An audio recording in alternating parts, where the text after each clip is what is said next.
Hello everybody, welcome to today's fundamentals. Hello Peter. Hello. What's new in the market? Well, we had a number of releases which were of interest. I would make a start with the US dollar. The US dollar more or less, I would note that, edged lower yesterday, but overall the bearish tendencies remain unconvincing. I would be noting that we had the factory orders growth rate yesterday, which dropped maybe not as widely as was expected. But overall, there seems to be an improved market sentiment, which tends to be, I wouldn't say bearish, but still seems to be putting the US dollar under pressure. Other than that, I would also note the acceleration of Switzerland CPI rates. It was very characteristic. They were expected to slow down, they didn't. And acceleration may actually sharpen the hawkishness of the Swiss National Bank. Should that be the case, we may see the franc being supported on a monetary policy level. And then we come to today's Asian session. We had the release of Australia's trade data. We had a drop practically of the trading surplus of the country, which on a macro level, it's expected to be on the negatives for the Australian economy. I would be highlighting, though, China's February trade data, especially the import growth rate, which dropped deeper into the negatives, as deep as minus 10% year on year, which more or less may imply that even the months ahead for the Australian economy may not be so good in the export sector. And we had also RBA's interest rate decision. The bank hiked rates, as was expected, by 25 basis points. In the accompanying statement, the bank also mentioned, actually it was Governor Lowe's accompanying statement, the bank mentioned that the inflation rates seem to be easing, may have peaked and may start easing on a month-to-month level. It also noted the slowdown of the growth rates of the Australian economy and highlighted the very tight Australian employment market. The interesting element, though, was in the forward guidance, where the bank refrained from actually committing to more rate hikes. It was mentioned that more monetary policy tightening is needed. However, there was an easing of the bank's hawkishness if you compare the last today's forward guidance to the previous one. And that tended to disappoint you. It was characteristic that we saw AUD USD dropping around 30 pips upon release and dropped even a little bit further. So more or less, I would note that the decision as such, despite there being a rate hike, it turned into a dovish hike, and that weakened the Aussie. I would be noting that we expect to see exactly this easing of the bank's hawkishness also in any statements by RBA policymakers. Should that be the case, we may see the Aussie weakening as it is no longer so strongly supported on a monetary policy level. And how about US stock markets? US stock markets were mixed. I would say that the markets are still navigating between the Fed's intentions on the one hand, the Fed's hawkish intentions on the one hand, and on the flip side, we have also the earnings season, which still affects the market. But we have to note here that most high-profile companies have already released their reports, and the actual number such of earnings releases for the week seems to be lower if compared to the past week. So we may see the earnings season slowly fading away and easing its grip on the US stock markets, which may increase also volatility in the FX market. And what's on the calendar for today? Well, let's start with the European session. We had already the release of UK's Halifax house prices. I would note the acceleration there, which was among the positives, that it would imply that there is possibly a higher demand level for the UK real estate sector, which is key for the UK economy. And I would also be noting that we had Germany's industrial orders growth rate. Now the rate was expected to slow down, actually to dive into the negatives. It did. It didn't actually reach the market consensus, but it was very close by, and that would be implying that there may be some difficult days ahead for the German manufacturing sector. Other than that, I would also be noting that we may see some more interest regarding any policymakers which could be making some statements. Among them, say, for example, BOE MPC member Catherine Mann. Mm-hmm. And how about the American session? In the American session, it's actually an easygoing American session today. Uh-huh. And I would be noting for oil traders the release of the AP weekly crude oil inventories figure.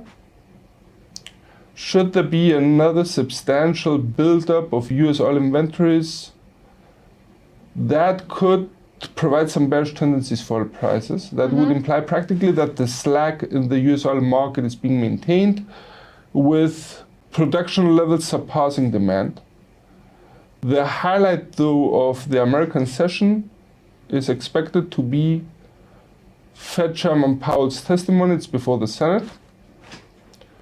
It's expected to provide more clues regarding the Fed's intentions. Should the Fed chairman actually opt to remain hawkish and a little bit more aggressive, we may see the US dollar getting some support, as that would imply practically that more monetary policy tightening and more rate hikes could be expected. On the other hand, I would note also the possibility of the Fed chairman preferring to keep a more neutral stance. And that could also occur because we have still to see the employment data for February and the inflation data for February. So he may prefer to keep the bank's options open. And in that case, we may see some hesitancy and the US dollar may weaken. That should be it. And what is due out during tomorrow's Asian session? Well, as the Asian session starts, we have RBA Governor Lowe's, which will be speaking. It will be interesting to see whether he will be repeating also what he had mentioned in his accompanying statement, which we mentioned earlier. Should that hesitancy be maintained, we may see the Aussie weakening. Other than that, I would be noting from Japan the current account balance. Should the figure drop, we may see JPY weakening somewhat, as that would imply practically that the Japanese economy benefited less or even suffered from its interaction with the international payment system. And how about the rest of the week?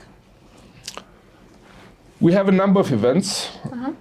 I would highlight three. The first would be BOC's interest rate decision. The bank is expected to remain on hold.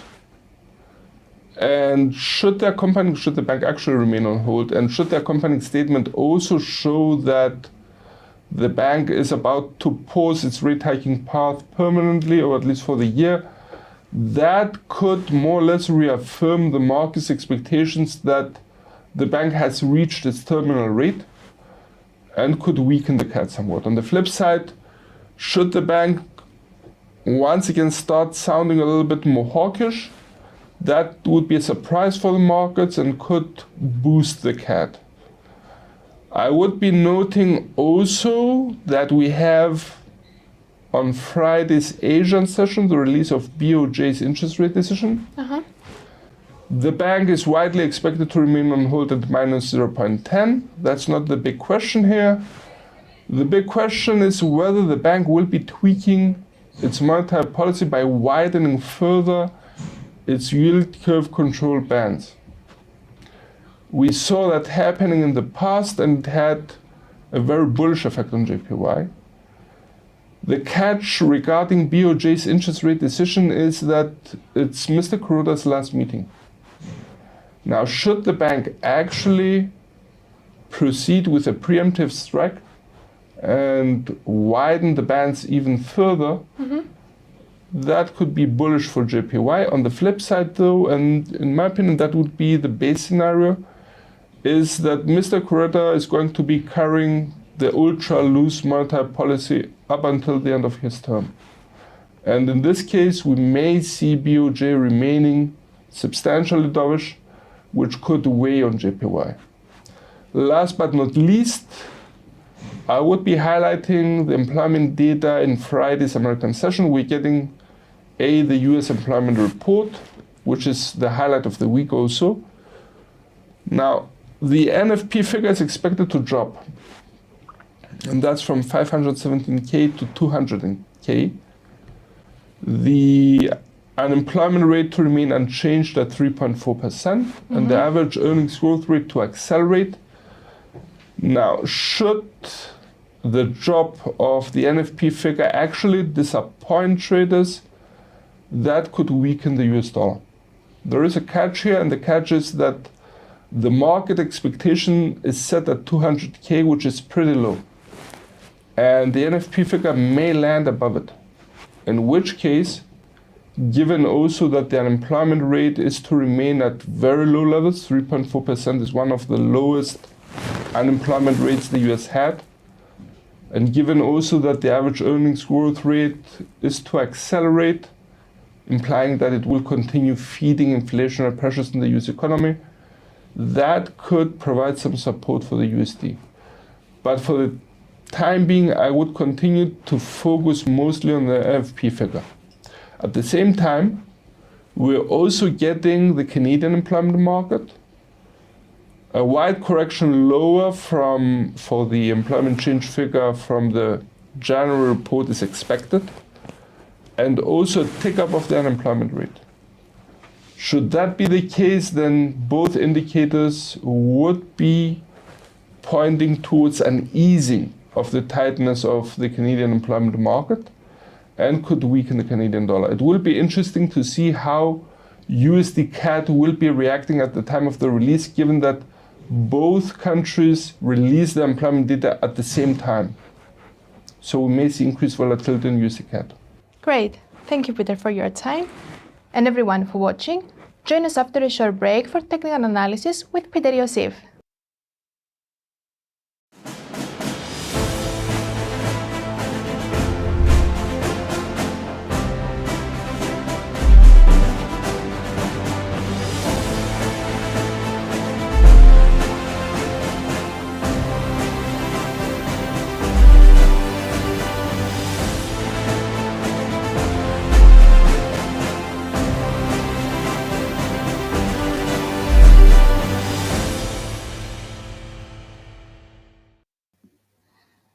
So welcome to the technical analysis part of the presentation for the day. My name is Peter Iosif, senior market analyst at IronFX. In front of your screens, you have the US dollar index for our chart. All charts to be presented are to be of the same time frame, unless otherwise stated. Now, with no time to waste, we note that the sideways motion of the US dollar index between the 103.75 support line and the 105.40 resistance line seems to be maintained. It's interesting how the Bollinger Bands have leveled out, and the same applies also for the 50 moving average as well as the 100 moving average. So we have a more clear-cut sideways movement. Definitely the sideways motion bias is being maintained for now. On the flip side, though, we may see some volatility for the index given Powell's speech later on. I would note also the RSI, which has been rising and has approached the reading of 50. Should it level out at 50, that would imply also a rather indecisive market, which in turn could allow the sideways motion to continue. Should the bulls, though, take over, say, for example, if Fed Chairman Powell sounds quite hawkish, we may see the US dollar index rising, breaking above the 105.40, which was aimed for here, and start aiming for higher grounds, possibly for the 106.80. Let's have a second look where they are to actually rests. Nice peak here Okay. On the other hand, should the bears take over, for bearish outlook, we would require clear breaking of the 103.75 support line, a level which provided support here, resistance here, and here. And start aiming for the 102.45 support line. Once again, for the time being, the main base scenario on a technical level is a sideways motion to continue between the 105.40 resistance line and the 103.75 support line. On the other hand, though, note that Powell's testimony could create a little bit abnormal volatility for the index. Let's have a look at Euro USD. Euro USD, which seems to have an upward motion. It's interesting that the pair has broken above the 1.0655 and it's currently correcting lower and testing it. Now, the boys up at research highlighted that there is a slight upward motion and an upward trend line seems to be supporting it. In my opinion, that's still too fresh, but the fact that the upper boundary of its past sideways motion has been broken and seems to be clear would be an indication for some bullish tendencies. So we switch our 1.0655 resistance line into support line, given that the price action is just above it. And if we drill into the 1 minute chart, that's it. Note that it has even provided support somewhat. So it seems to be valid. Back to the 4-hour chart, readjusting.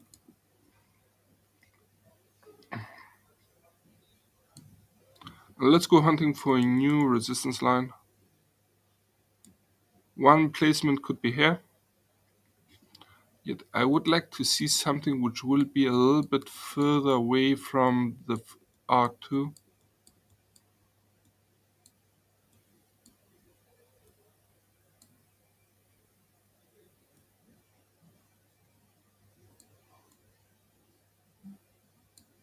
I would be noting this peak here. Also this one, but this had a longer duration and it stopped and has also been providing support at some points.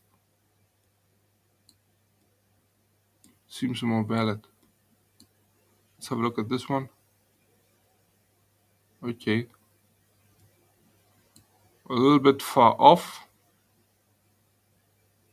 but it has a touch, a nice resistance touch here.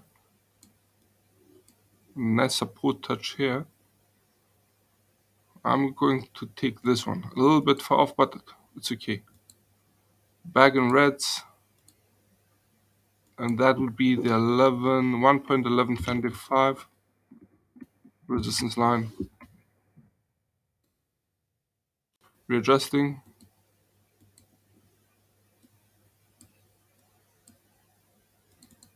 Let's correct also the labels. And as we're working on it, it's interesting to note how the euro has dropped or weakened, if you prefer, against the US dollar during today's European session. And I would note that this is primarily a euro-driven movement.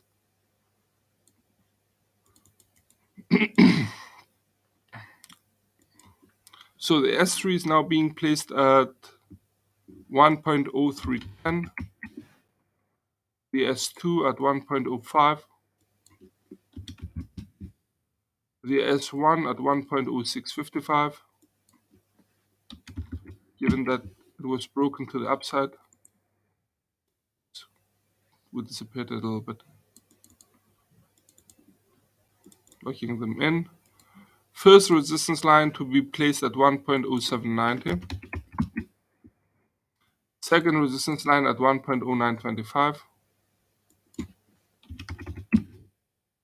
And final resistance line being placed at 1.1125.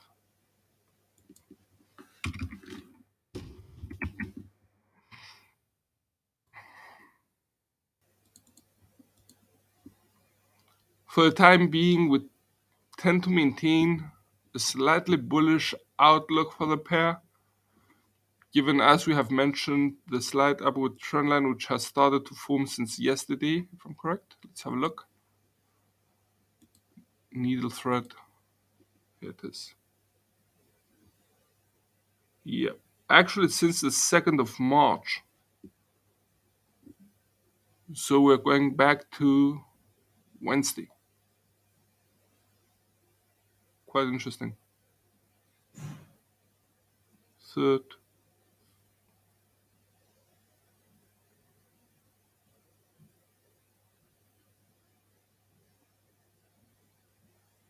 Yeah. Anyway, should the bulls maintain control, we may see the pair starting to aim for the 1.0790. On the flip side, though, we have to note that the bullish movement is not as convincing as we would wish for.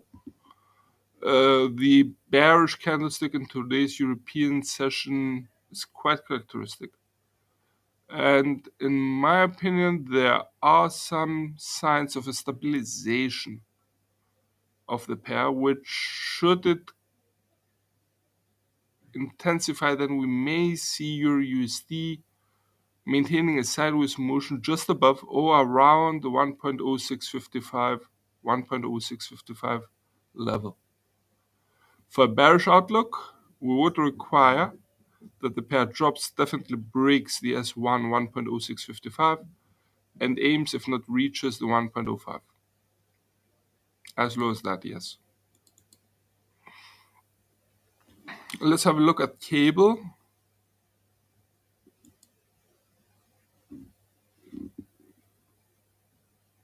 Cable, which remains comfortably within the sideways movement, encapsulated by the 1.2115 resistance line and the 1.1925 support line.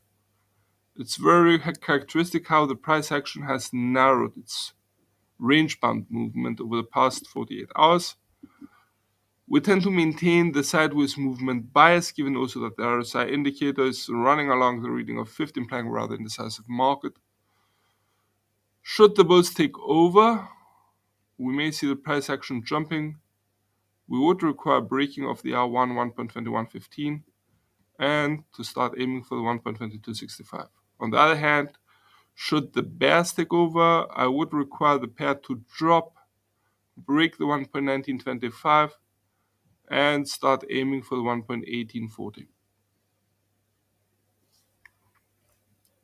USD JPY now. Also in a very tight range band movement. The RSI indicator being rather stable just below the reading of 50. We tend to maintain a bias for the sideways motion to continue, given that also the upward trend line was broken. That was around 3 days ago. Let's have a look.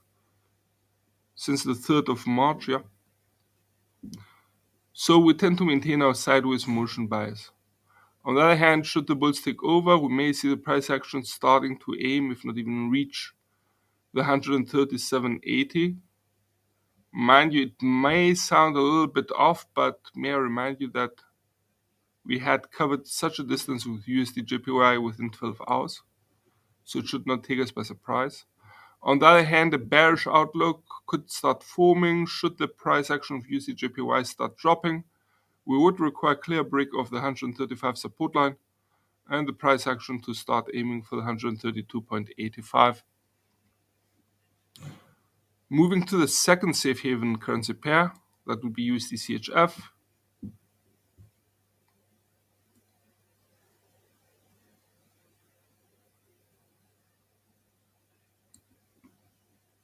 Here we are.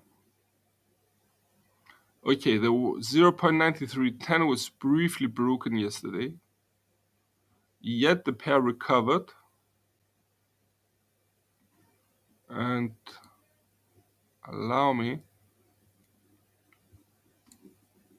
note the steep upward movement. This is the minute chart, the 1 minute chart.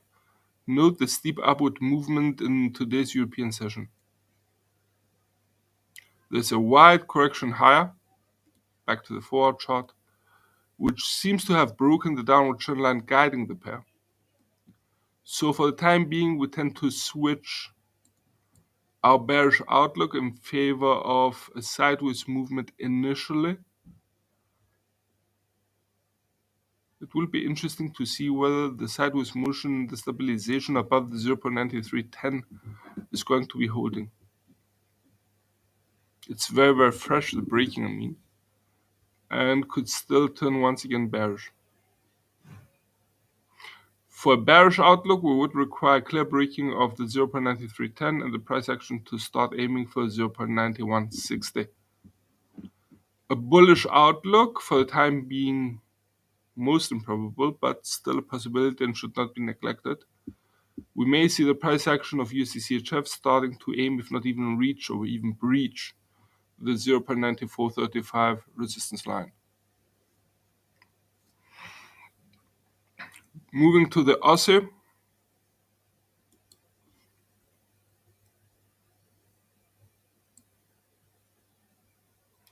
Okay, AUD-USD has broken the 0.6640 support line. Hence, we switch our bias for the sideways motion to continue in favor of a bearish outlook. Note also how the RSI indicator has reached and is running along the reading of 30, also implying a rather bearish sentiment on behalf of the market. Let's make the necessary corrections first though. Definitely the support line now has to turn into resistance given that the price action has moved decisively lower. And we have to go hunting for a new ultimate support line. Unlocking the chart.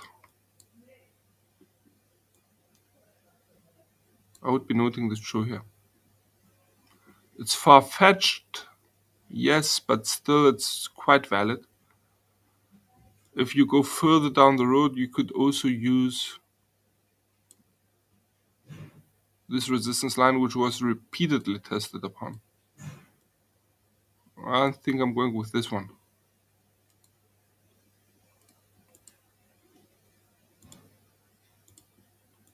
So it's the 0.6335 resistance line, which now has been turned into support line given that the price action is clearly above it.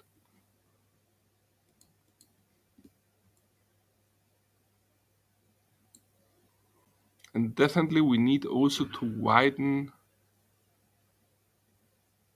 recalibration, if you prefer, of the resistance lines is also necessary. I'm going to be lowering the R3, 68.55, and setting as the new R3 this peak here, also tested here. Volatility seems to be on the rise, 0.7010.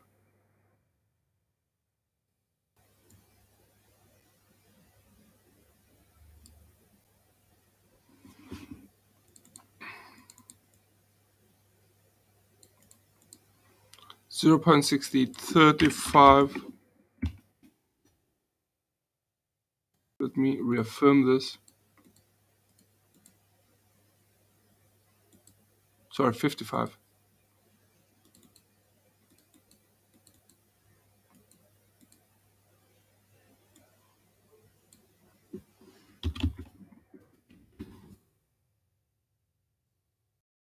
First resistance line is now being placed at 0.66. Give me a sec.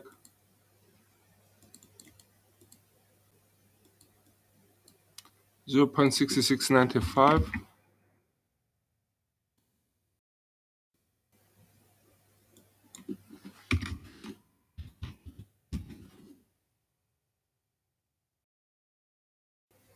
First support line at 65.85.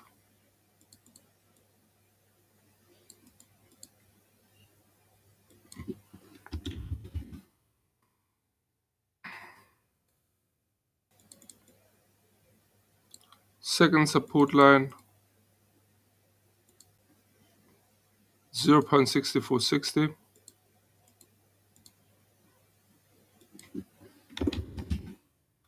And final support line at 0.65, 63.35.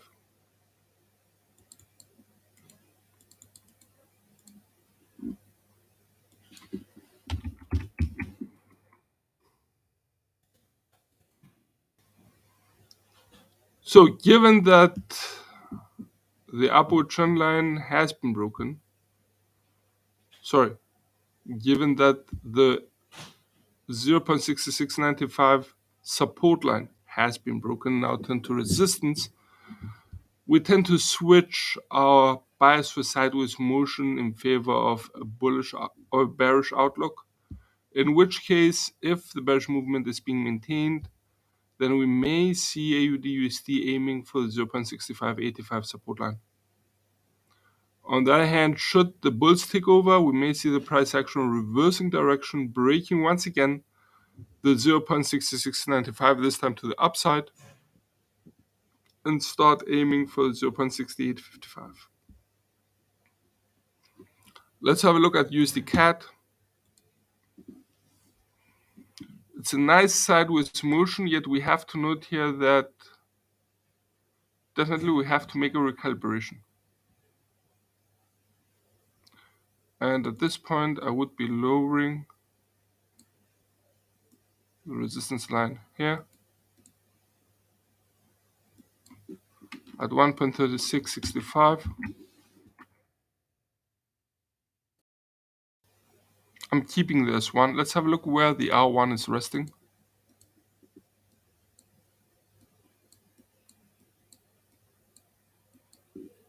I'm going to switch to this peak here.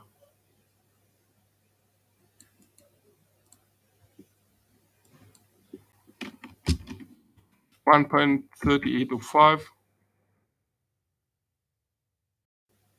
There are 3 stands. Okay, we're adjusting the chart.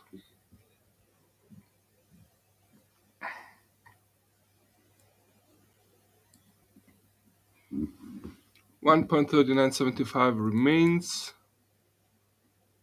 1.3850 has to change. We have lowered it to 1.3805.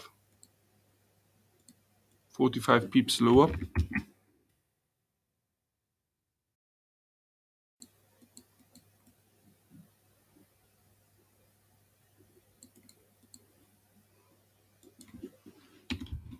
The R1 now is being placed at 1.3665.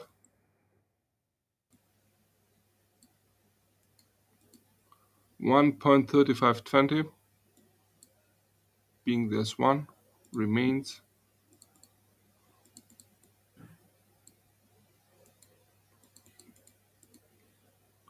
1.3365 also remains, and the 1.3255 remains unchanged.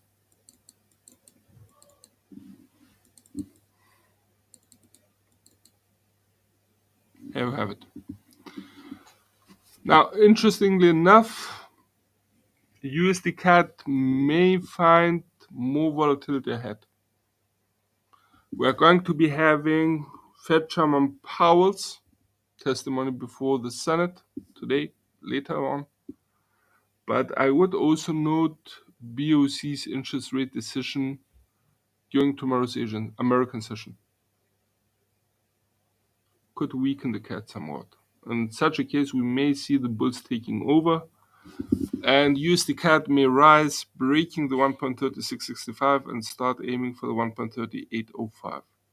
Also note the RSI indicator, which is a little bit elevated at 58. It's nothing intense, but I would take note of it.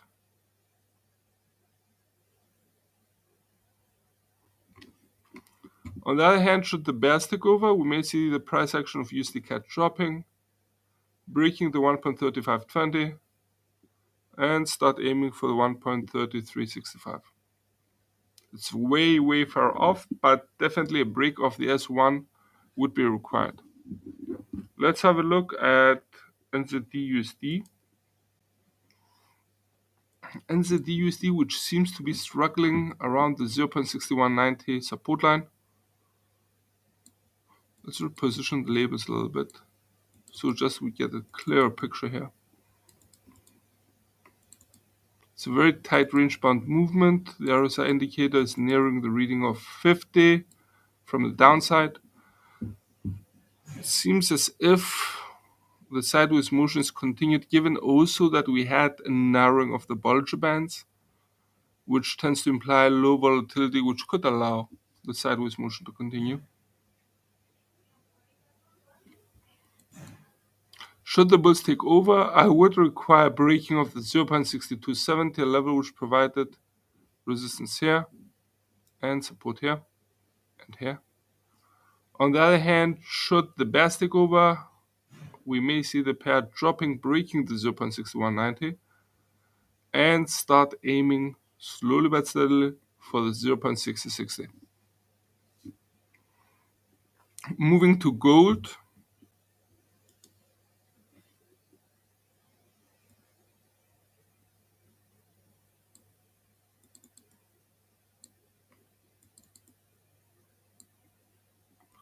Let's recheck the levels before we start talking direction. 1960, 1928, R1 being placed at 1880, S1 being placed at $1,830, $50 lower. Quite a drop. And I would be also noting the 1785 support line and the 1735 support level. Now, the interesting part about gold's price is this. Note the upward trend line, which was guiding the precious metals price, that has been broken. Hence, we switch our bullish outlook in favor of a sideways movement initially. Mind you that the upward movement was interrupted also in the RSI indicator, and the indicator is now approaching the reading of 50 from above. So that would be a clear indication that the bullish effect on the market sentiment has faded away or is fading away. And the market remains rather uncertain about the direction of gold's price. Should the RSI indicator break the reading of 50 and start aiming, if not even reaching, the reading of 30, that would imply that the bears are slowly taking over and could cause gold's price to drop, breaking the S1 1830 support line and start aiming the 1785 support level. On the other hand, should the bulls regain control over the precious metals price, we may see it aiming once again for the 1880 resistance line.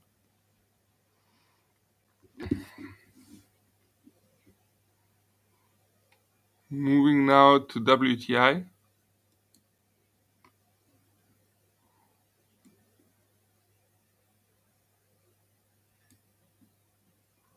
Okay, it's interesting how we noted and how the mid-level at 80.70 has worked with a beautiful peak. But overall, we should not lose sight over the forest for a tree. There's a nice upward trend line which guides WTI's price. So definitely 79.50 has to turn into support line.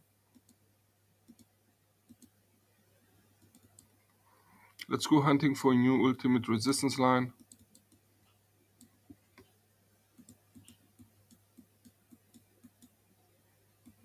I would be noting this peak here,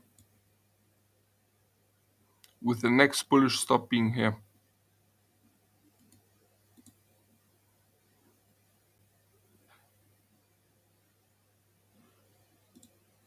In red, please. And that would be the 88.80 per barrel resistance line. Readjusting the chart, repositioning, correcting the labels.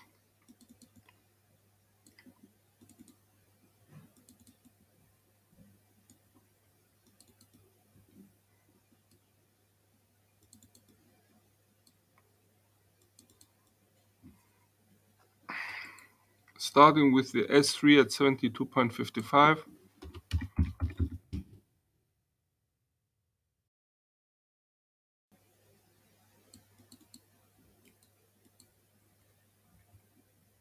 The S1 at 75.35.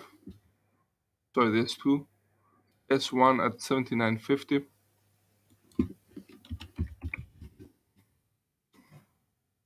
The R1 at 82.65.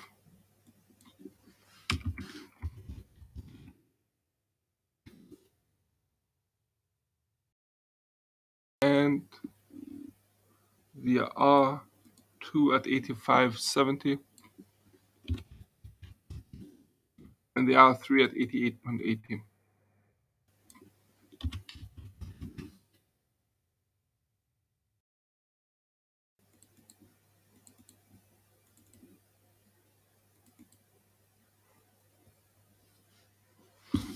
So for the time being, we tend to maintain a bullish outlook for WTI's price.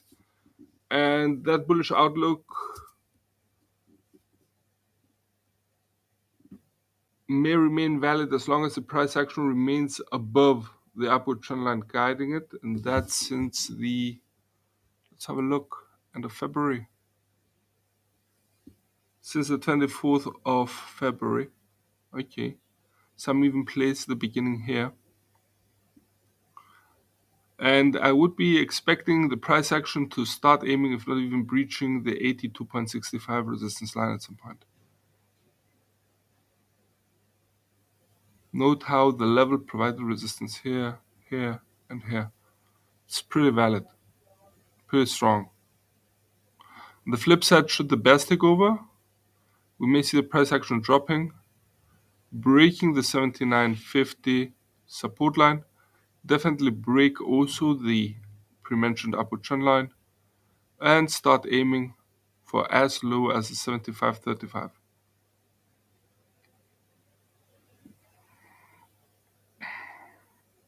It's interesting how the price action is flirting constantly with the upper Bollinger Band. Even the correction during today's European session was instigated after the price action of WTI hit on the upper Bollinger Band.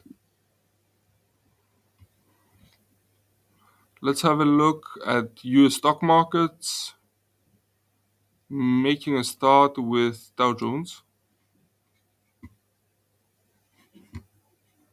Readjusting the chart.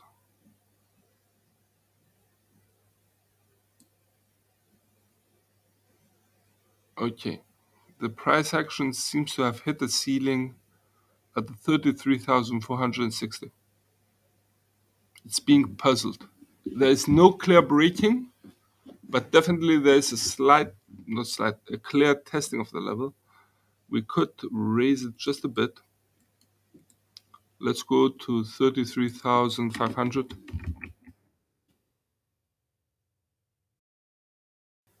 Yeah.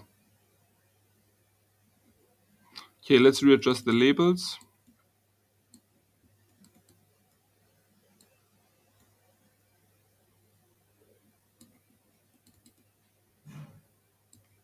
Definitely this has to be switched now into support line. Sorry, resistance line.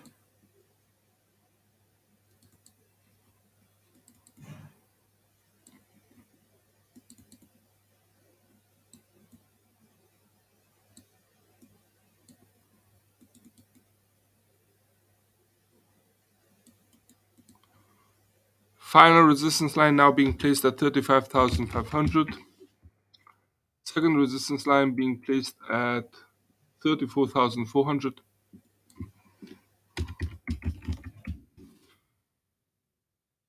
First resistance line being placed at 33,500. First support line being placed at 32,500.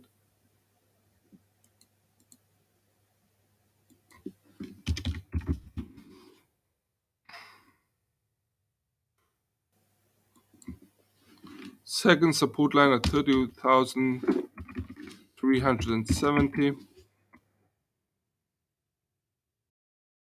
And final support line being placed at 30,980.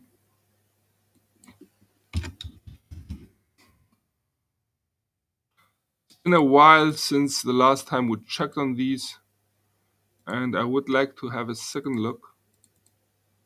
So please indulge me.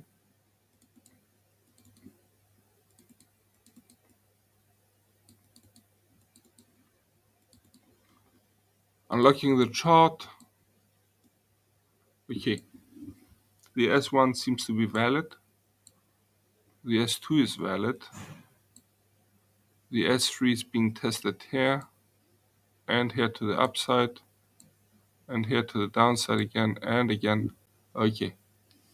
We're holding them. Readjusting the chart. Let's talk direction. Nice upward trend line which was guiding it. Seems about to be broken or has even been broken.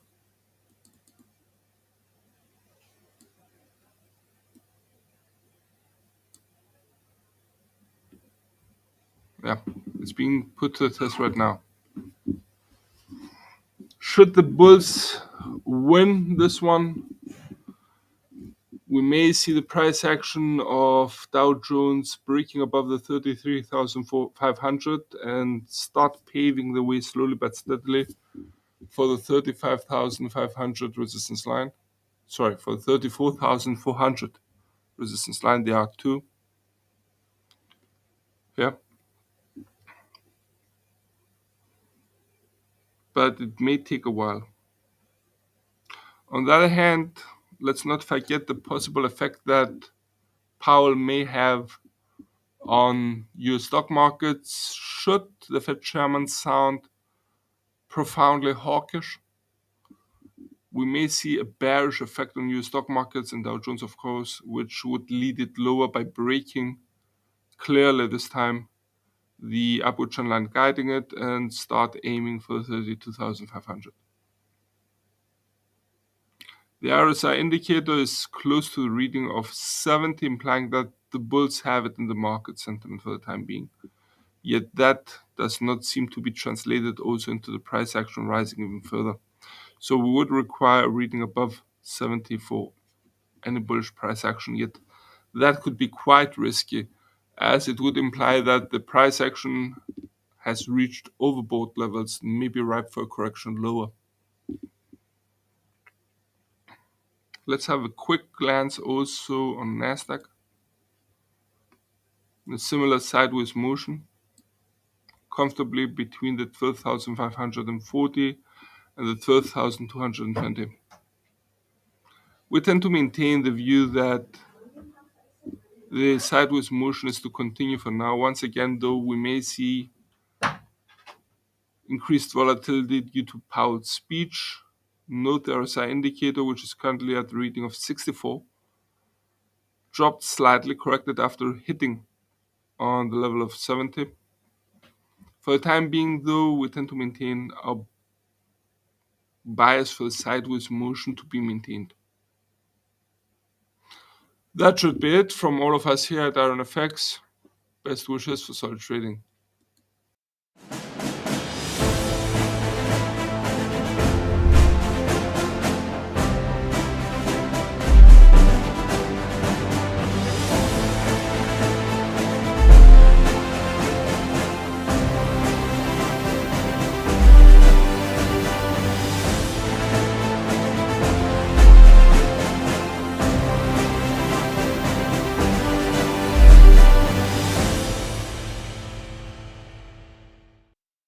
Hello everyone! In today's video we're going to look at expert advisors. Expert advisors are computer programs that run on the MT4 trading platform. By using algorithms, EAs are able to monitor and trade financial markets. Basically, EAs are used to automate trading and find opportunities. You can program the software to initiate and execute trades for you by using the parameters you set. For example, you can use an EA to monitor a few key markets. The expert advisor will alert you when it finds a potential opportunity, and you can program it to carry out trades for you and open multiple positions every day. However, there are some benefits and disadvantages that you should be aware of. As trading is automated, an expert advisor removes the emotional factor from your trading.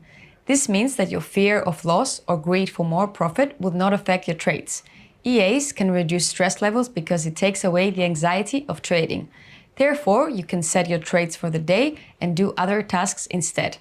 An EA can run on any market that you can trade with MT4, taking lots of information into consideration, such as price movements and news announcements. Our brains are not fast enough to match the speed of an EA.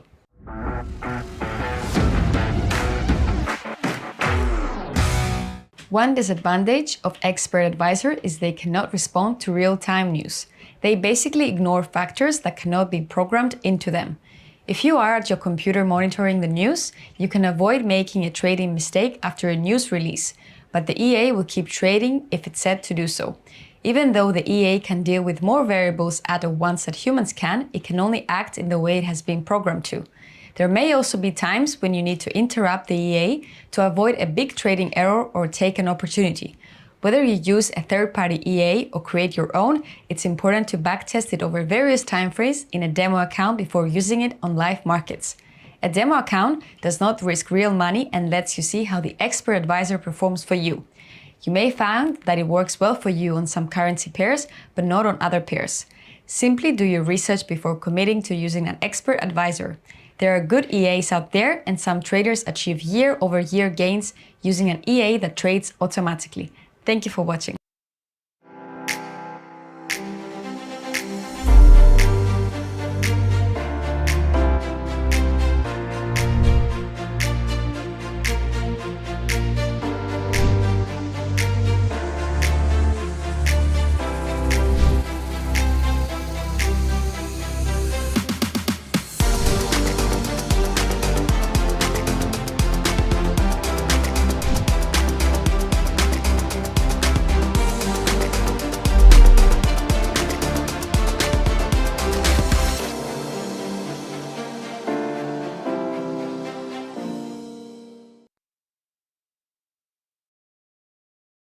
Okay. All right. Okay, I see a few of you guys have already started joining, so let's give it a moment for the others to join first before we begin. So yeah, let's wait a minute or so. So I actually have turned on the webinar chat. So it would be better for you guys to talk in the webinar chat other than the question and answer. Because if you talk in the question and answer, nobody else can see your questions. Then I have to, speak it out or copy your question into the chat. So hello there. Can you guys hear me?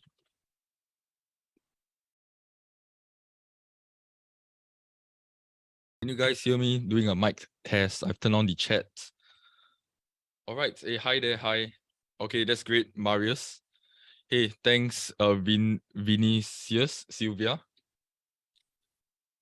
Okay, I'll give it another 30 seconds or so. We'll let everyone join first so they won't miss out. So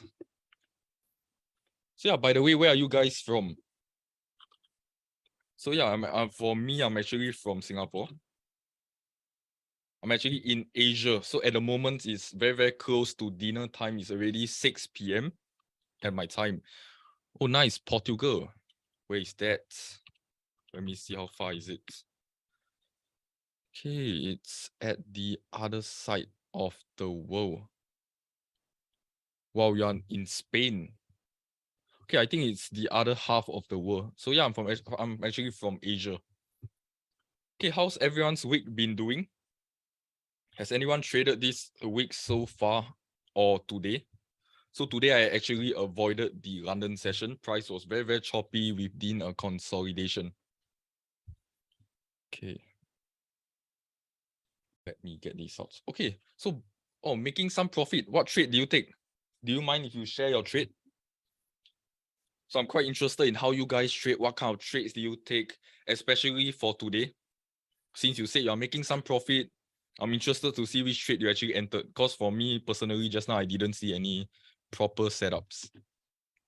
So by the way, there is the IronFX YouTube channel that you guys can actually subscribe to. So future webinars like this, which are recorded, should be uploaded or will be uploaded on the IronFX channel. You guys can actually go there and look for a recap. So if you want to find out more webinars like this, you can actually go to ironfx.com. So under IronFX School, you can actually go to webinars. So right here, you can actually register for our future webinars like this right now. So I send the link to the chat also. Okay, you actually got a Euro USD buy to 1.07670. Okay, let me see. I'm very, very interested, honestly. Let me see. You got to load my layouts. Euro dollar. So I actually also had a bias that euro dollar might continue going up. So I was actually looking for some and a ballpark area of 1.07, this specific area. 1.07800. So you are going towards 670. Okay, so I guess you are looking to clear out the previous swing high right there. So that's your nearest resistance. So currently resistance 1, that is the next resistance. So you can see very, very clearly 1 tap, 2 taps, 3 taps, 4 taps. Okay, roughly 4 taps there. Overlap resistance. So just looking at the daily, I actually wanted to take that buy to clear the upside, because if you noticed, very, very nice right here, we actually have some sort of market imbalance. There's an imbalance in the market right there. So likely we can possibly see your trade go right, hit there, and likely reverse back down. That could be a possible scenario, or price can continue moving bullish. So at this point of time, I will not be trading, not entering any trades. So do you mind if you share what number did you enter? I mean, what time did you enter? And what price did you enter? So in the meanwhile, so when I'm doing webinars, there are actually people who told me, wow, they want to contact me, want to ask me questions regarding the charts, regarding their trading. You can actually contact me here. You can actually click on that link. You can search everything about me. It's just a quick little short portfolio about myself. So feel free to check that link out. Give me a support if you want to. You can follow me. It's free. Okay, you entered at 1.07422. Let me take a look. 1.07422. Okay, that was a very, very nice entry. Why do I say so? Because if you look right here carefully, you actually only took the trade during the London session and when price broke out of this consolidation range. So not bad, you actually took a breakout trade. So you were up about roughly an estimator of 18 pips at the best earlier on. So right now you're floating at about 8 pips. Okay, because today, you said that because today the Euro USD market is mostly bullish. Okay, well, do you actually incorporate any fundamentals to your trading? Hey, hi there, Wisdom, Ik Yang Wa. Just saw you joining. So yeah, actually I'm just looking at Vinicius Silvia's trade recap. A trade he actually entered right here. He actually was in a buy, and he's actually looking to take profit and clear the previous swing high there. So where's your stop loss? Is your stop loss, am I right to say that is somewhere here, your stop loss? Oh, you use 3 moving average. Nice, nice. Okay, well, it's actually very, very cool to see that you guys are actually using multiple trading strategies, incorporating it to your trading style. For me personally, I actually use smart money concepts. I do not use any indicators for my trading. So yeah, that was a very, very good entry. Good job, good job. Hey, hi there, Jay Wu. Okay, stop loss at 1.07319. Wow, not bad, not bad. 319. So stop loss is slightly right there. Okay, that's quite a reasonable stop loss. Okay, you are risking 10 pips. Hey, hi there, Diago Imbara Garigo. Okay, without further ado, let us begin the webinar first. So as you can see, you guys registered. What you guys register for is the Fibonacci series 4 out of 4 projections. Okay, so 4 out of 4 projections. I got to read the disclaimer first before I begin. The information in this webinar should not be considered investment advice or an investment recommendation, but instead educational material only. So this material is just the opinion of the author, which is myself, and the client's investments, objectives, and risk tolerance have not been considered. So IronFX is not responsible for any loss arising from any information contained. So redistribution of the material is strictly prohibited. Also, just to let you guys know, this webinar is recorded and will be uploaded in the future on YouTube or on IronFX LinkedIn channel. Okay, so Vinicius actually asked, okay, should you close or should you let it go? Well, this question is very, very subjective. You got to follow your own trading strategy. So since you are using the 3 moving average, you should use your confirmations, the idea invalidation. Is your idea still right? Or do you think it will go down? So this part is up to you, man. You got to handle the trade. That's the only way that you can learn from it. If you close early and then it eventually hits your take profit, there's something to learn too. Okay, let us begin. So, okay, my name is Chen Yongqing and I'm actually the investments analyst for Everest Fortune Group. So we are actually the finalists for the best Forex research for 2019, 2020, and 2021. We are also the finalists for the best equity research for 2020 and 2021. So just to let you guys know, today the webinar will be a shared webinar. So I'll be doing it together with Sarah, my colleague. So this is Sarah right here. So she'll be taking over for the first half of this webinar. Okay, let us begin. Okay, she will take over now. So later I'll come back, I'll take the other half of this webinar. Okay. So I think, okay, so if you want to, this is a PPT, then you want to, over here is the minimize, then you can open Google Chrome. Okay.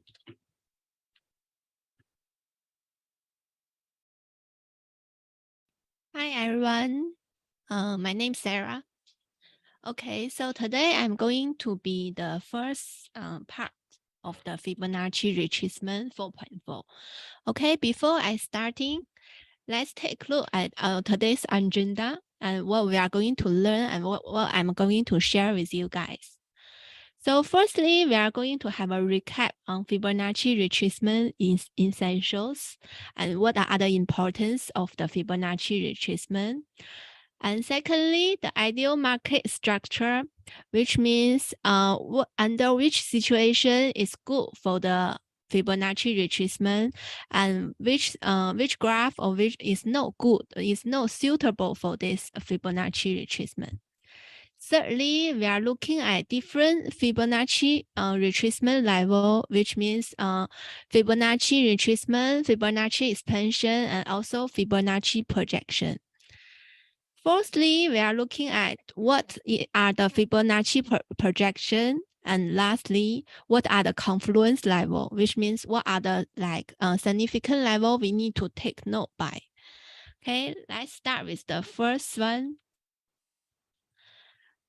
Before we are using Fibonacci retracement, always to check is it is it suitable to use this one as an indicator for us to find the support and resistance, or is that a good thing? Is that the correct timing?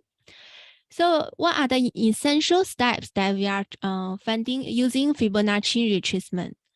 Firstly, we must to make sure the market is clear enough. What's the meaning of market is clear enough? We are looking for the a big zigzags. Okay, it's a big moments. It's not like something like very small moments. We cannot see it. And secondly, we need to identify the recent trend. Okay, what is this means? Means we need to identify whether the whether the price is going up or going down. So thirdly, we need to identify the recent major swing low and swing high, which means the highest point and the lowest point. We always draw the line from the left to right, okay? So from the highest to lowest or the lowest to highest.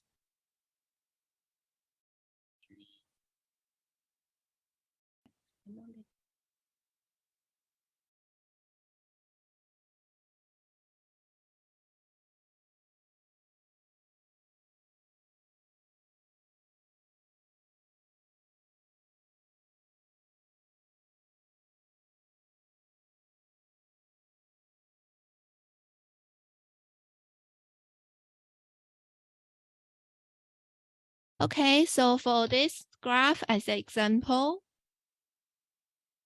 so you see this one is okay. So we draw the Fibonacci from the highest point, which is there, and to the lowest point because it's a downtrend. Okay, what I mean by significant swings. Okay, so now let's take a look at what is called insignificant swing, which means the time we cannot use Fibonacci. What is insignificant mean is like the movements are too small and there are no significant swing high and swing lows. Okay, so you see this graph, the price movement are too small and there are no significant, no very big movements of the price. Let's take a look at this as an example. So this one we are considering as insignificant lows. As you can see, the price is moving up, down, up, down, up, down in a very small range. So this is not very significant and is not useful for us to using Fibonacci. Okay, so now let's take a look at what is called significant swings. Okay, so it is just the opposite way of insignificant swing, which means there are significant move up and move down. You can see this graph as an example. There are significant move up, then move down in a lot of, then move up again, then down again. Okay, so which means the peak, okay, means the highest point and the lowest point is very obvious. Okay, means very easy to identify and very easy to see it. And make sure it's in a very clear market movement. You see, down is down is all the way down, then up is all the way up. It's not like the price is up, down, and down, and down. This one considered in unclear market movement. Okay, take a look at this as an example. So you see here, so you see this peak and this peak is all significant highs, okay, swing highs. And you see here is considered significant swing lows, okay. So we should know like this significant swing and significant swing high and swing low is good enough for us to identify it in a very clear market structure. Also, it's very easy for us to draw up all the Fibonacci retracement. Okay, so now let's take a look at what do I mean by follow the market structure. Okay, so here is an example of how to draw a Fibonacci trend lines. Okay, so your Fibonacci trend line must be follow the market or the price structure clearly. You see, in this case, there is a zip chart market structure. Okay, so it's not in a straight line. So the retracement down here cuts through the market structure. You see here? Let me figure out how can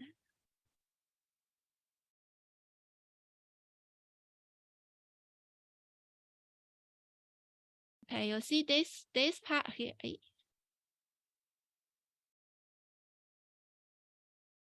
Sorry, let me. How to clear the thing?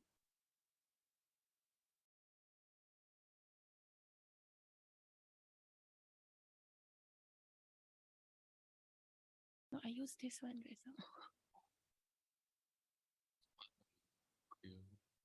Oh, okay. Sorry. So you can see the retracement draw here. Okay, it has cut through. I still like this.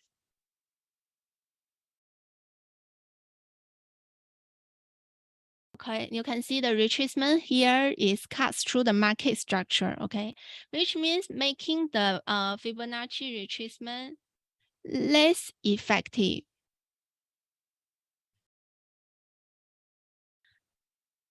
Okay, so take note. So here is the Fibonacci retracement should not cut through too large area of the market structure.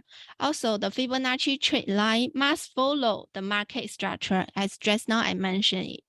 And lastly, the Fibonacci retracement should not deviate too much from the price movement, which means if the price movement is going up, you cannot be a huge going down.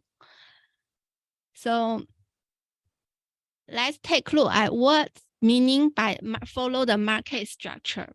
Okay, so follow a market structure means there is a clear downtrend movement. Okay, and the Fibonacci retracement trend line follow the price movement. And lastly, we tend to work better on higher time frame. For example, it's working better on the H4 or H1 or day one time frame rather than like 15-minute chart. So let's take a look at this one. Okay. Wait.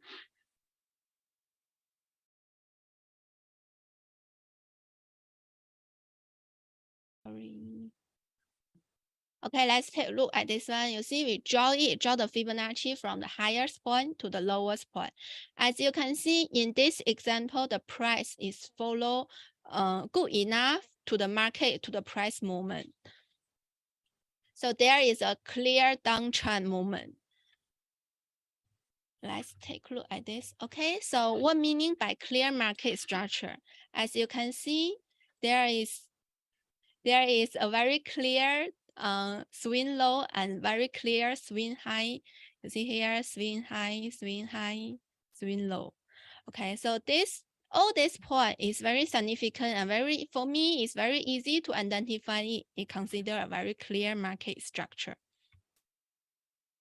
So what's meaning by unclear market structure? As you can see, just now I mentioned the price going down, up, down, up, down, up, down. Okay, so this one is very hard for me to identify actually which point is considered a significant swing high or significant swing low.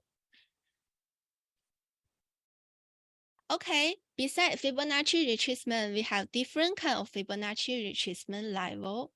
So every time we are using the Fibonacci tool to draw it on our graph, so you can see the number vary from 0 to 100. We are saying is Fibonacci retracement level. Okay, so the negative number we are saying Fibonacci expansion. And for the number more than 100, we are considering Fibonacci extension. Okay, so now I will just demo a very simple way to draw Fibonacci retracement. Let me open my trading view.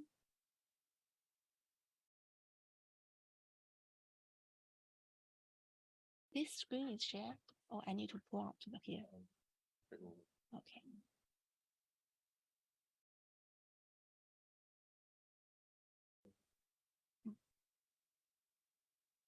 Okay, so Is there anyone looking for any carousel pair that I can draw for you? Or like if there is no one, so I will just using my own graph. I will just randomly choose a one.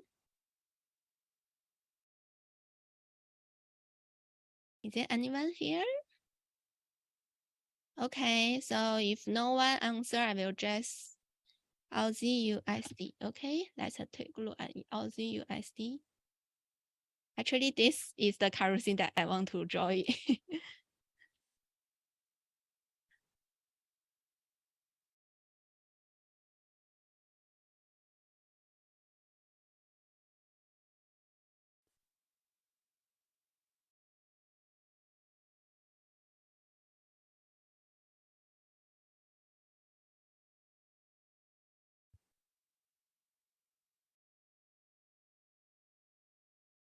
Okay, this is the Aussie USD that I have just analyzed today.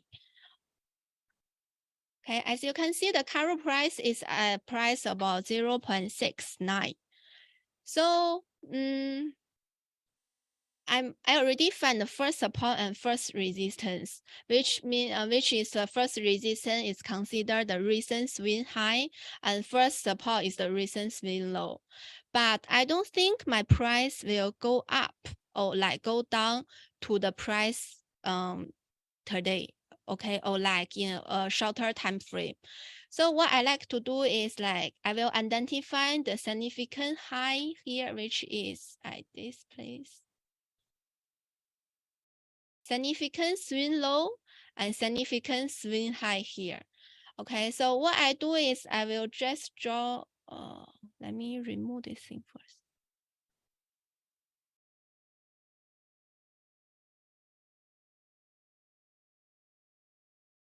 Okay, so what I do here, I will just use this one, Fibonacci retracement from low to high, okay?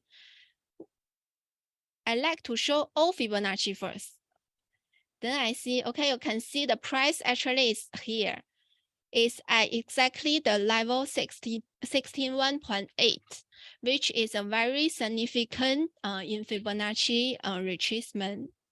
So I by this line, I identify here is as my intermediate support. Okay, so it's somewhere here.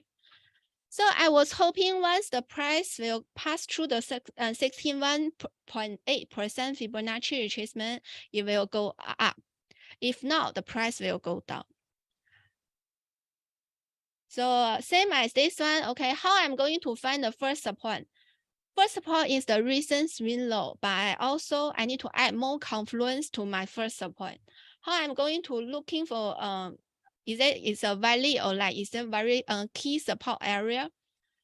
So I draw it, I identify the swing low. I identify the swing low and identify the swing high. Okay, so I use Fibonacci to draw it from low to high. Okay, let me hide this one first. Oops.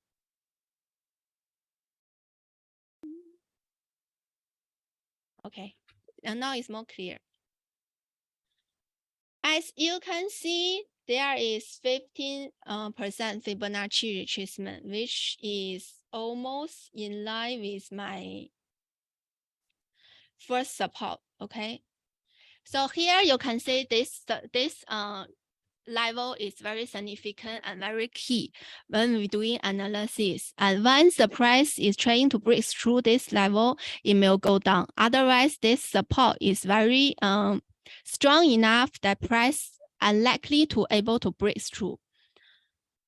So this is how I'm using Fibonacci to identify all the key support level and how I identify the price will move. Okay, so now I may pass to my colleague Yongjing to share with you more on the Fibonacci projection and expansion. Thank you. Hey guys, thank you Sarah for that. So I'll just continue the other part of this webinar, so it might get a little bit more technical. Okay, so Vinicius, Sylvia, and Techno Camon, X Pro actually asked for Aussie dollar and USD JPY. Well, later on when we finish this webinar, if we have extra time, definitely we will go through we can look at some live charts, give some of my thoughts. Okay, let us continue. So the next part of the webinar, okay, we're going to show you how to do extensions and expansions. So for this slide, I know it might possibly confuse you guys, so I'll just jump into the charts. So how to use a Fibonacci extension and expansion. So just now, Sarah has already mentioned the expansion line is actually a negative 27.2% and negative 61.8%. While the extension is the positive 127.2% and 161.8%. So let us see how it works. So maybe looking at the 1 minute chart. Okay, there's a line here. I was thinking what was it on the thing, was a Zoom thing. So let me clear it out. Clear all drawings. Okay, just having a quick look at it. Let's take a look. Okay, so if you actually draw a Fibonacci line, let me find a better setup. Okay, right here. Draw Fibonacci line from the top to the bottom. Let's see where price could possibly head towards. So you actually notice that price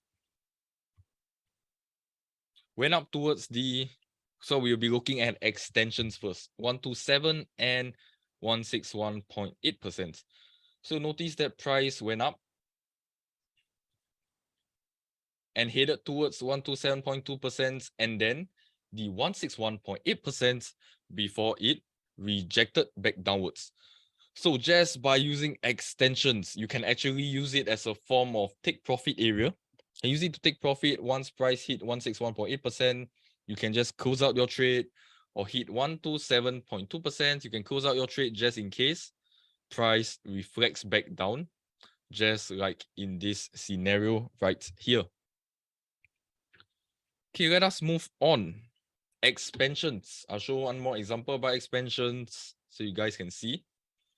So if you notice that if I draw a line down, so I'm drawing from the top to the bottom right here, because price went up and retraced back up before heading down.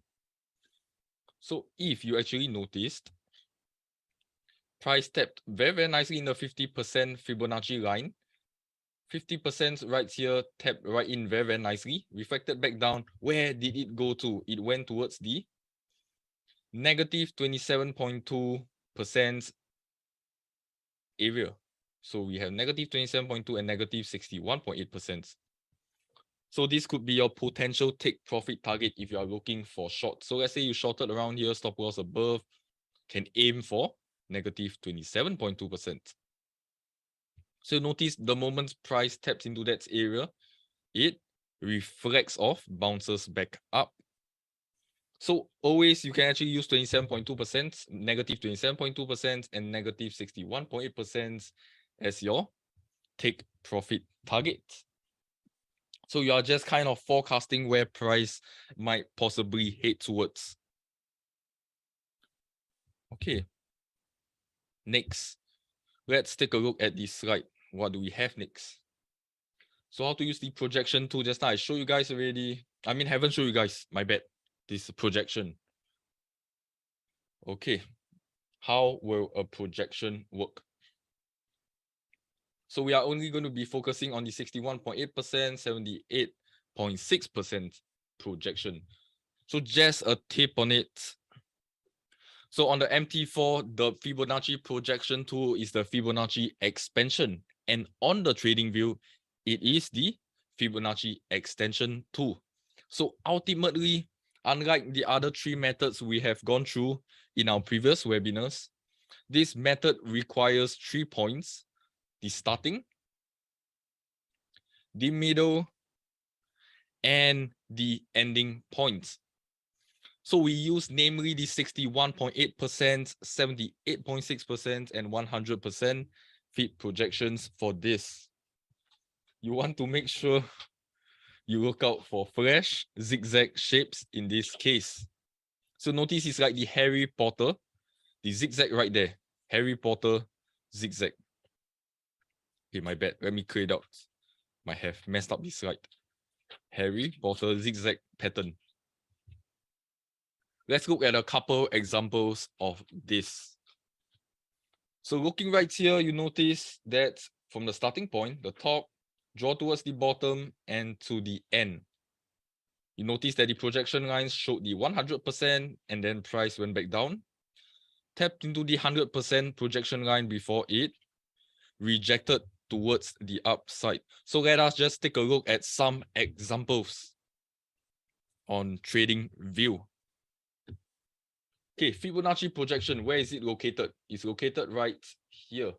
So 1, 2, 3, on the top left hand of my TradingView chart. You guys take a closer look. If you are on the phone, please scrutinize your eyes.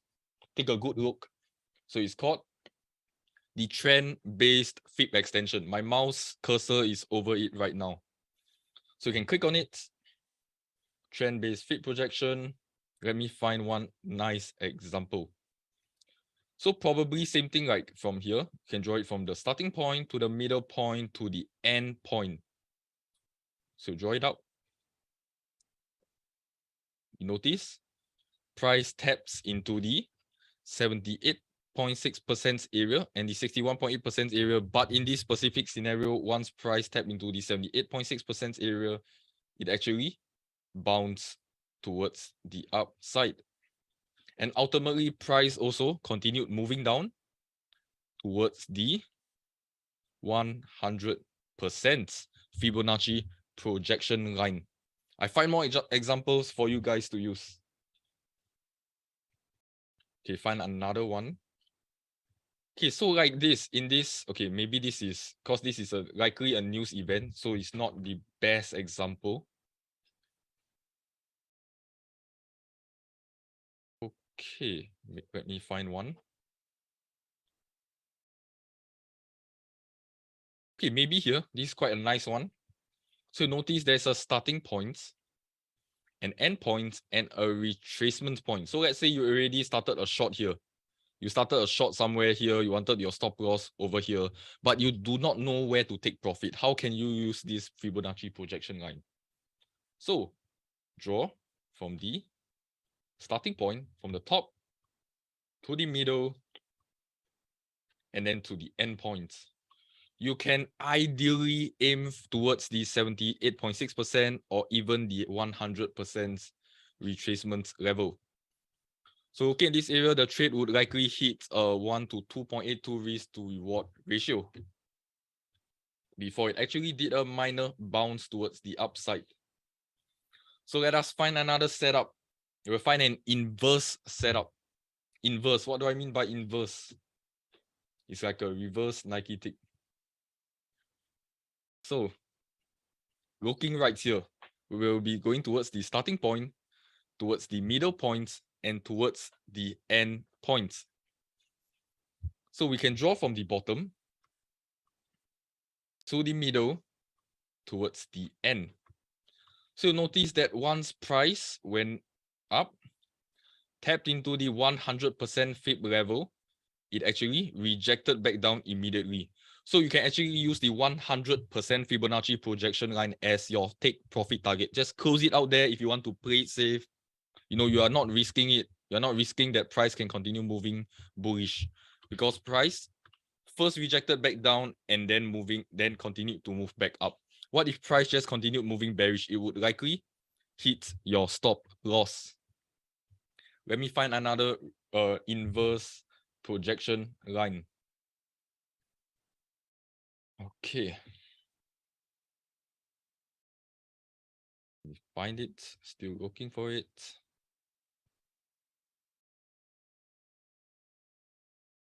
Okay, I should find somewhere in the areas where there are long positions that are taken. Okay, so likely this is a good setup. So you are drawing from the bottom towards the middle towards the end points. So we'll be drawing from the bottom. The starting point, I mean, wait, this is the wrong tool, sorry. So we click on it from the starting point to the middle point and towards the end points. What do we notice? Price taps into from bottom to top, and then it frolicked around before it tapped into the 100% Fibonacci projection area. That should be your final take profit target before price started to frolic around and rejected back down. So you can use this as your take profit target, the 100% Fibonacci line. I'll do a few more examples, maybe 2 more examples, so you guys can understand what I'm actually talking about more in depth. So looking right here, another one. From the starting to the middle to the end point. So draw from the bottom to the top and to the bottom. So you notice that price tap into the 100% Fib level as usual before it started to reject and then ultimately push towards the downside. So yeah, any questions so far, feel free to let me know. So any questions, just let me know. We have about 20 minutes left. Ask me any questions. Please do not wait until the end of the webinar before you ask more questions. Okay. Next, let me find a good one, another setup. All this is when we know the move of the market. Definitely, if you have a bullish bias, let me find something like this. So let's say you have a bearish bias. You are thinking you want to short. There's some kind of sell that you are looking at. You're trying to sell towards the downside. Something like that in such a situation. So we have a trend line, some kind of moving average that is telling you that price is moving down. So with a bullish market structure, you can actually draw. With a bearish market structure, my bad. So you can draw it from the top to the middle to the end point. So somewhere when the retracement goes back up, you're looking for some kind of structural break. So let's say you decided to short somewhere down here, stop loss above, you do not know where to take profit. You can use the Fibonacci projection from the top to the middle to the end points. So notice that you can actually use the 100% Fibonacci line as your final take profit target. Okay, what time frame can you use the Fib? You can use it on any time frame, even on the 1 minute time frame, 5 minute time frame, or even the 30-second time frame. So yeah, any time frame works, but definitely, of course, if you are using 15 minutes, it works even stronger. So it's even stronger on the M15 chart. Okay, let me take a look. Let's say if you draw the Fib from the top to the middle to the end, bearish bias. So drawing a Fib, top, middle, end. So notice that price actually tapped into the 78.6 level instead of the 100%, just because you are on the larger time frame. So as the larger the time frame you go, 15 minutes, 30 minutes, 1 hour, all this starts to be more sensitive. Even this 61.8, 78.6 starts to be more and more sensitive as you go higher and higher up the time frame. So price went back down, retrace, tapped into it before it bounced right up. Find one more projection because it's a very, very new tool. Not many people are using it. In fact, 99% of people that I've met and talked to, they do not use Fibonacci projection. So it's something very, very new. It's a new tool. So let's say right here in this specific market scenario, it's a very, very obvious bullish market. So we have 1 tap, 2 taps, 3 taps, 4 taps, and 5 taps, and 6 taps. So this is a very, very confirmation that this is a strong trend line. Price is in a very, very obvious bullish market. 15 minutes chart. So next you can draw from the starting point to the middle point towards the end point. So you can draw the Fibonacci projection line from the starting point to the middle point. Is my bad, wrong tool. Starting point towards the middle point towards the end point. So notice that price came very, very closely within the 78.6% Fibonacci area before it rejected strongly back down. So price actually came pretty close towards the 100% Fibonacci level, but it did not actually tap into that. So just do take note, the higher time frame you go into, the Fibonacci projection lines start to get more and more sensitive. So if you are on the 1 minute, definitely I would try to aim for the 100% Fibonacci projection line as my potential take profit target. So looking right here also, drawing from the top to the bottom and to the end. So starting points, middle points towards the end points. You notice that price actually tapped nicely within the 78.6% level and then reflected right back up. So let's see the current price, the market price. We can likely forecast where price might head to. I don't think there's any setups yet, so maybe I move on to 1 minute. Likely we can see something. So maybe just because price moved from the top to the middle to the end points, we want to see whether price has reached its final, so-called final destination. So price has already tapped into the 100% Fibonacci projection line. So it's right now it's in a consolidation. Final target has been hit. So Vinicius, Sylvia so to put on a fib, we need to use all the candle and not only the most significant part. Yes, you are aiming for the most significant part. If you look at 1 hour, another example on the 1 hour time frame. Let me find a good example. So we have a significant swing high right there and a significant swing low. So when a big drop like this happens, we always expect some sort of retracement towards the upside. So when price has reached its retracement, you can start to draw your Fibonacci projection area. So drawing from your top to the middle and towards the end. So I'll draw it out, top, middle, and the end. So notice that price went up very, very nicely, retraced back up before it went towards the 78.6% projection line. That's correct. Do not just use the body. You always must use the wick. Okay, always use the wick and not the body.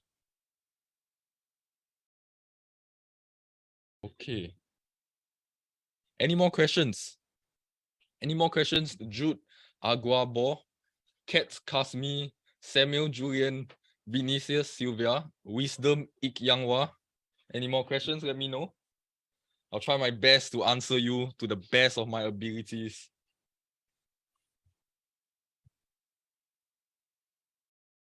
Okay. So let us move back towards the PowerPoint slide. Okay, so please screenshot this down before we continue.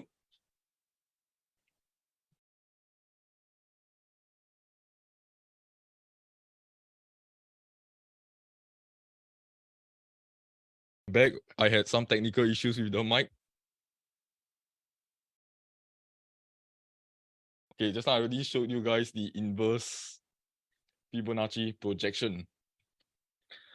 Okay, next, I already showed you guys how it bounces off, starting to the middle to the ending. Price hit the 78.6% projection before it bounced right back up. Okay, noted by this slide. Okay, Jude, Aguabo, do they have these two on Smart Money, on Smart Trader? I don't think I've heard about Smart Trader. Let me take a look. What's Smart Trader? Okay, I don't think I've used it before. You can actually try to search it up. So I'm only use TradingView and MetaTrader for my trades. So the 100% Fibonacci line is one of the most powerful Fibonacci extensions area. So notice when price taps into that area, it rejects off almost immediately. Okay, please screenshot this down before I continue.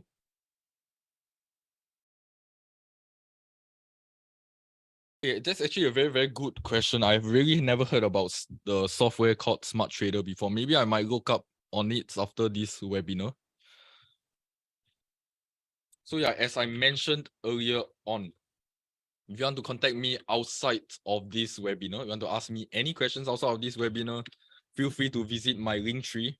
So my LinkedIn, my Instagram is all there. Please feel free to follow me. Okay, next. Invalid Fibonacci retracement. So when does a Fib retracement become invalid? Okay, while I'm explaining, please screenshot this down. So one of the most common scenarios of this is when price makes a lower low. So assuming you are drawing a Fibonacci retracement from the top to the bottom, like in the picture, if there are bars on the right that break your ending point, let me find it right here, breaks your ending point, you cannot use these points as your retracement. So price has broken the 0% level and has made a lower low. Always remember to pick the lowest point with nothing on the right of the ending point. So you should be drawing from the starting point towards the ending point right here. Because this was the lower low. Always. Okay. Combining Fib retracements. So right now we want to add confluence to our trades. So the trick is to find multiple Fibonacci retracement levels lining up together, so you can increase the probability of a bunch of Fibonacci retracement levels working versus a single Fibonacci retracement level. So that is the definition of Fibonacci confluence. So you notice just by using the normal Fibonacci extension line, 161.8% Fibonacci extension, together with the negative 27.2% Fibonacci expansion, together with the 78.6% Fibonacci projection line, all in one nice little area. And then price bounce off that Fibonacci confluence area towards the upside. That is what we call a Nike tick. So that is one of the best trading strategies out there at the moment. So okay, Vinicius Silvia asks, when using retracements, to what percentage should we look? So generally, let me type out in the chat, because I'm sure I'm talking a bit too fast. So we generally use 127.2%, 161.8%, negative 27.2%, and negative 61.8%. This is for Fibonacci line. So for Fibonacci projection, it should be 78.6%. Wait, give me a moment. 61.8%, 78.6%, and the 100%. That's for Fibonacci projection. Okay, so yeah, just copy the text that I've just sent, and then you can actually customize it on your trading view. Okay, next. Just now I already showed you guys this, just a larger picture. So 3 different Fib levels there, negative 27%, 161.8%, 78.6% projection, and price bounced off very, very nicely. Okay, next. Fibonacci extension. So in this example, we have two Fib methods. We have an inverted Nike tick. So from the top to the bottom and to the middle. So you can see it's a very, very obvious Nike tick. Okay. So with price reacting off the 127.2% and the, right here, I'm circling it multiple times, 127.2% Fibonacci extension line and the 61.8% Fibonacci projection line. So you take note of the flash shape, then we can see price bouncing. Let me get it out. Bouncing right back up. So I'm just showing a few examples. So this is another example. So we have the 100% Fibonacci projection line together with the 127.2% Fibonacci extension. So this area coincides very, very nicely in this tiny, tight little box area. Price steps into that area and then it rejected strongly towards the downside. Why? Because it's a Fibonacci confluence. Please screenshot this down before we continue. So this is actually a very good example.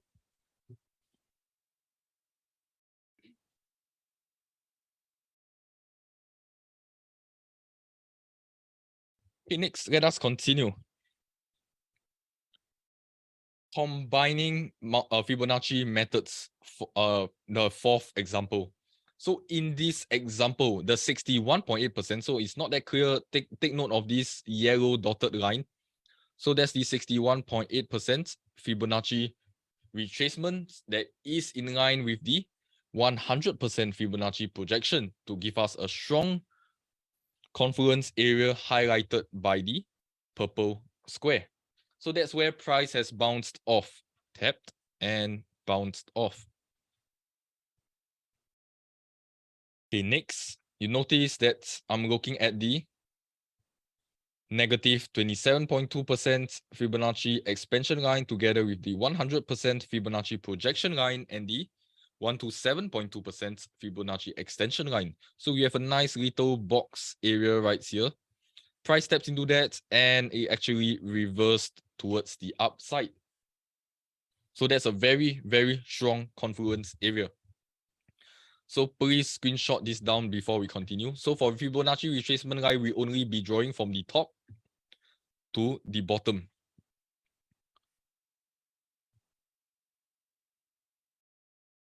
Okay. Please screenshot this down.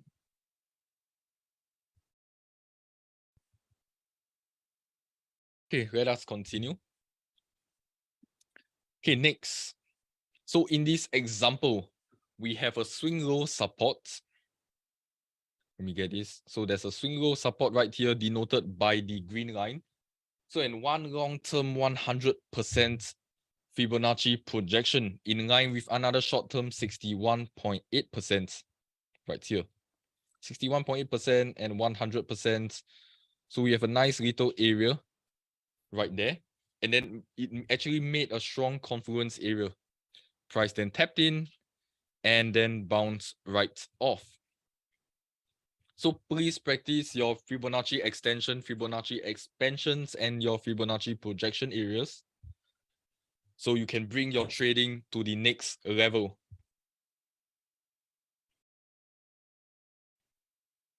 Okay, I think trade management, we'll leave that to another day. So that's another topic that we'll be going through in the near future. So any more questions, feel free to let me know before I end this webinar. So I'll give you guys another 30 seconds or so. So just to let you guys know, I'll be very, very cautious about trading today just because the FOMC member William, FOMC member Barr will be speaking later. So it's actually a very, very volatile news event that is happening in about 3 hours and 15 minutes time. So later on, in another roughly 8 hours, we also have the FOMC member Waller speaking. So expect, for me, it will be through the night. So I expect much volatility happening in the markets. So I'll be waiting until tomorrow morning, after the Asian session, and hopefully find a trade during the London session tomorrow. So for now, I'm staying clear of the market. So I'm actually risk off sentiments. Okay, so yeah, I would like to thank you guys for joining me today. Appreciate you guys for staying from the start to the end of the webinar together with Sarah. So thank you, Jude Aguabo. Thank you, Kat Kasmi. Thank you, Samuel Julian. Thank you, Vinicius Silva. Thank you, Wisdom Ik Yangwa. No problem, Vinicius Silva. No problem at all. No problem, Samuel Julian. Hope to see you guys soon again. Stay safe trading, especially tonight. No problem, Jude Aguabo. You said thanks a million for the sauce. No problem. I'll be glad to share my secret sauce with y'all. Okay, bye guys. Take care. I'll be leaving now.